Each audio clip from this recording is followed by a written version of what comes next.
Lansu tawi Manipur se lensu yam kan tai handak sahi je aduga hingju sausalla awaba nga tangainare nungai ram moina di khale adu we can never lose hope either. Asigi topic sidi thumbnail de khangbira mani adu mayam ai makhata jarage loijobu ge minase. Point number 1, save your memory. Akoina matamgi matungina ahanu selak igay responsibilities sum hapale responsibilities me amse add on tore sigi responsibilities add on tore me amse se pangthokni join pangthokni ha kan organize we yam structure am yaw yamna mathang manaw na pangthokni nge ko sigi pangthokni nge po se pangthokpa ngamaktaba matamda we feel lost, we feel confused. I su middle class family the horpani na middle class family the belong to bani na responsibilities ado ki mate yam no na kenom la kani challenges me amse amaga su sumai mande ko high challenges or responsibilities me amsina I give a khanjaba I give a wakhalon I give a idea I give a creativity si me amse sida yamna disturbance am pi ko sigi disturbance ai nga kanom khalamba je kanoma pakhon chalo adu to ai nga sai imagi pakhon do chatlu ga ngari le do halapa matam dadi ai nga sai khalamba do loin kaw gre ningjang busungam de ningjang gena honare na matam changi kaw gi na konga yam ko. But not anymore. Because you know how I start taking notes. I am not taking the web. Say boy ga kolong ga to ego. Ado boy kolong go say matam chupa the pu de. Matam chupa I phone the I pick out the phone yaw ko phone the I note say note taking the ego. Note taking the why na season aba am to season aba note taking the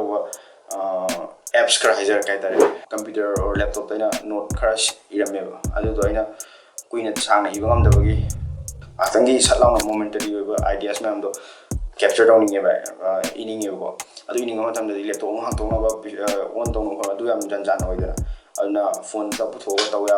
base Google Keeps yam nungai ba adu gi ene Google Keeps na base ne ani so da good notes se ai video da yam to na si na ne kenoma illustrate to ko khot da ko adu le mathang da Samsung user hoitar ga di you can go with Samsung Notes nam le ne ba adu yam nungai ni iOS ki kano notability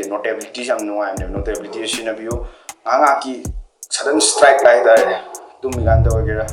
tumi ganda mang do hai mit pang mang ni ko adu ganda wakhan nam lak pa se flash over na idea adu note down to was yam important no kai no the middle class family the horpani middle class family the lay ni na ko tambangam deba asan hayasi dagi si hajala kani responsibilities me am to taw no honai kana inga sai ai oijaba idea ai oijaba thoughts to chat mangeba and note taking have say am important no and it has helped me a lot. Am mathangi point sina adongi document certificates me am se ready to use ki mong thambio habadi soft copy ina se am thina kanai bai tam hajar ke ko am ai yo edi am kanai ba kanoma form fill up to ba kanoma apply to ko ko ne ko am kanai ba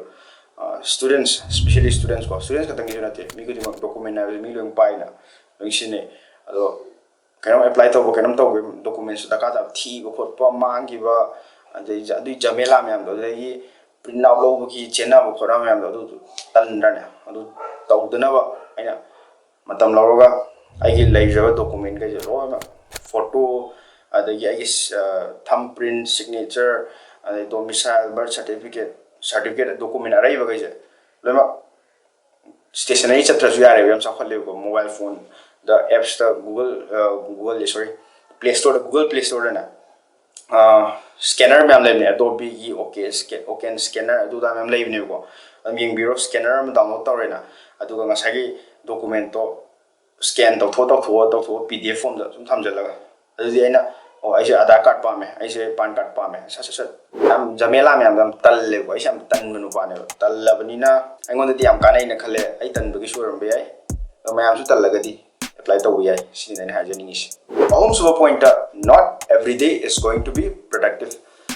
ai se ngasi se ai energy se pick ta le ai motivation se ayo gre ai thabak me am tawre without complaining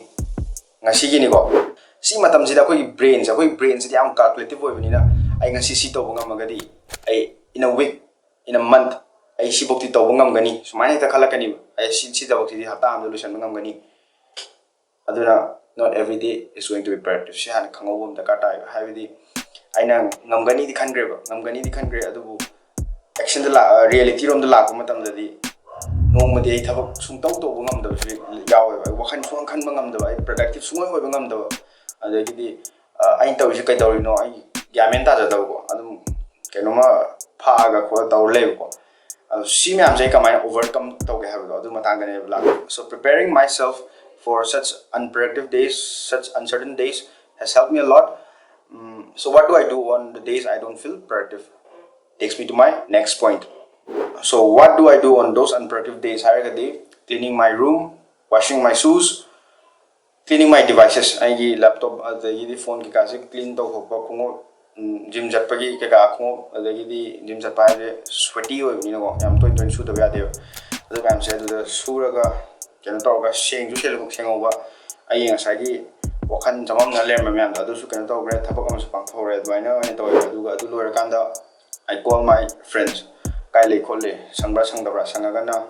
aha saida kai nom pulani coffee thani wari kha sanarani adai adu halaga di ai ngasagi